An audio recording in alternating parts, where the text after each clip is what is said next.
Temanku, hari ini aku ingin mengajakmu merenungkan satu hal yang sering dilupakan manusia dalam perjalanan hidupnya, yaitu tentang berbuat baik kepada orang lain, tentang menjadi pribadi yang dermawan.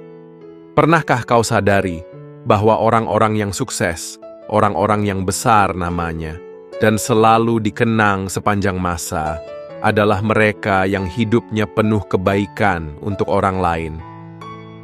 Aku teringat satu kisah di desa kecil tentang seorang penjual sayur keliling. Dia tak punya rumah mewah, motornya pun sudah tua, tapi setiap hari dia selalu menyisihkan uang receh hasil dagangannya untuk membeli makanan kucing-kucing liar di jalanan. Suatu hari, dia ditanya oleh pembeli setianya, "Pak, kenapa sih Bapak repot-repot memberi makan kucing-kucing itu? Bapak saja makan seadanya."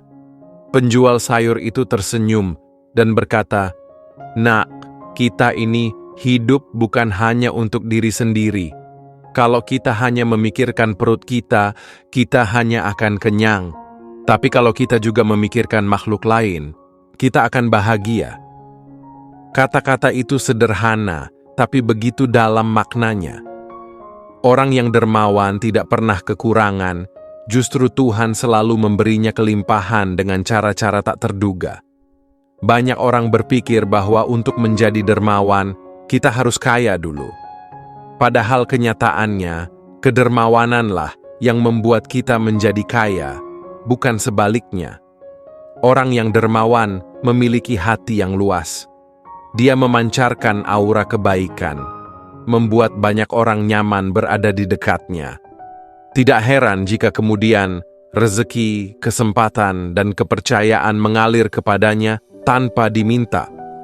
Temanku, jangan pernah takut berbagi, karena hukum kehidupan itu sederhana. Apa yang kamu tanam, itulah yang akan kamu tuai. Jika hari ini kamu menanam kebaikan, kamu akan menuai kebaikan pula, meskipun tidak selalu dari orang yang sama. Kadang balasannya datang dari arah yang tak pernah kamu duga, di waktu yang paling kamu butuhkan. Aku ingat satu kisah inspiratif seorang pemilik perusahaan besar. Saat dia muda, dia hanyalah seorang cleaning service di sebuah kantor. Setiap pagi, dia membersihkan lantai dengan hati riang. Dia selalu membantu rekan kerja lain tanpa pamrih, meski itu bukan tugasnya. Dia selalu menolong karyawan yang kesulitan menyiapkan meja kerja. Orang-orang menyukainya. Atasannya pun mempercayainya. Ketika ada peluang untuk naik jabatan, semua orang mendukungnya. Dan perlahan-lahan dia naik dari cleaning service menjadi staf kebersihan, menjadi office boy, menjadi staf gudang, lalu manajer, hingga kini dia pemilik perusahaan logistik besar di kotanya. Apa kuncinya? Bukan semata kerja keras, tapi karena dia baik kepada semua orang sejak awal. Orang sukses adalah mereka yang menabur banyak kebaikan dan menolong banyak orang dalam perjalanannya. Karena di dunia ini tidak ada orang yang ingin dekat dengan orang pelit. Tidak ada orang yang nyaman bekerja sama dengan orang yang hanya memikirkan diri sendiri.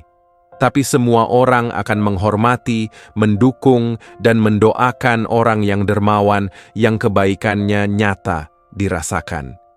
Temanku, menjadi dermawan itu tidak harus selalu tentang uang. Kadang senyum tulusmu kepada orang lain adalah kedermawanan. Kadang mendengarkan keluh kesah sahabatmu adalah kedermawanan. Kadang menolong rekan kerjamu menyelesaikan tugasnya adalah kedermawanan. Jangan menunggu kaya raya untuk berbagi, karena jika kita tidak terbiasa memberi dalam kondisi sedikit, maka saat banyak pun kita akan merasa selalu kurang. Dermawan itu bukan soal jumlah, tapi soal kelapangan hati. Aku ingin kau renungkan satu quotes hari ini. Hidup kita bukan dinilai dari apa yang kita punya, tapi dari seberapa banyak kebaikan yang kita berikan. Orang yang dermawan selalu memiliki rezeki yang cukup, karena Tuhan tahu melalui tangannya lah Rezeki itu akan mengalir kepada mereka yang membutuhkan, dan orang yang baik kepada sesama, hatinya selalu lapang dan damai karena ia tahu keberadaannya memberi manfaat. Jika hari ini kamu ingin sukses, maka jadilah dermawan. Berbuat baiklah kepada siapa saja tanpa mengharap balasan, karena apa yang kamu lakukan tidak pernah sia-sia. Semua tercatat di langit dan akan kembali kepadamu dalam bentuk yang lebih indah. Temanku, setiap kali kamu ragu untuk menolong orang lain, ingatlah satu hal. Tangan yang memberi akan selalu berada di atas, dan hati yang ringan membantu akan selalu diangkat derajatnya oleh Tuhan. Jangan takut berbuat baik, karena kebaikan tidak akan pernah membuatmu miskin. Yang membuatmu miskin adalah keserakahan, bukan kedermawanan. Di akhir hidupmu nanti, manusia tidak akan mengenang berapa banyak hartamu, tapi berapa banyak kebaikanmu kepada mereka. Dan itulah yang membuatmu menjadi manusia sejati. Karena sebaik-baik manusia adalah mereka yang paling bermanfaat bagi sesamanya.